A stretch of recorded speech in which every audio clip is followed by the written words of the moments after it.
চলমান যুদ্ধের কারণে আসন্ন ফুটবল বিশ্বকাপে ইরানের অংশগ্রহণ নিয়ে শঙ্কা এখনো কাটেনি। 48 দলের বিশ্বকাপে স্বাগতিক যুক্তরাষ্ট্রে গিয়ে ইরানের ম্যাচ খেলার সম্ভাবনা নিয়ে যখন আলোচনা চলছে, ঠিক তখনই এলো এক শর্ত।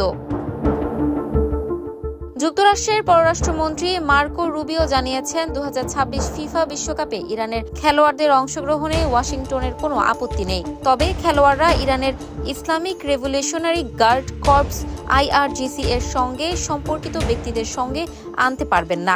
বৃহস্পতিবার সাংবাদিকদের নতুন এই শর্তের কথা জানিয়েছেন পররাষ্ট্রমন্ত্রী মার্কো রুবিও।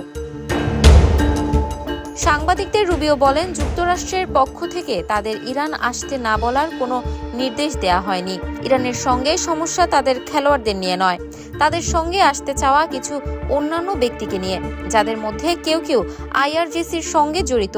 আমরা হয়তো তাদের দেশে প্রবেশ করতে দিতে পারবো না, তবে খেলোয়াড়দের ক্ষেত্রে তা প্রযোজ্য নয়। যুক্তরাষ্ট্রের পররাষ্ট্রমন্ত্রী আরও বলেন, তারা আমাদের দেশে একদল IRGC সন্ত্রাসী নিয়ে এসে সাংবাদিক বা ক্রীড়াবিদদের ট্রেইনার পরিচয় দিতে পারবেন না। যুক্তরাষ্ট্র IRGCকে বিদেশি সন্ত্রাসী সংগঠন হিসেবে চিহ্নিত করেছে।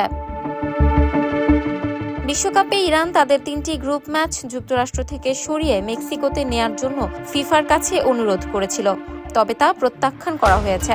শেষ পর্যন্ত ইরান বিশ্বকাপে খেলবে কিনা তা নিয়ে প্রশ্ন থেকেই যাচ্ছে। তবে ফিফার সভাপতি জিয়ান্নি ইনফান্তিনো আশাবাদী ইরান বিশ্বকাপে খেলবে।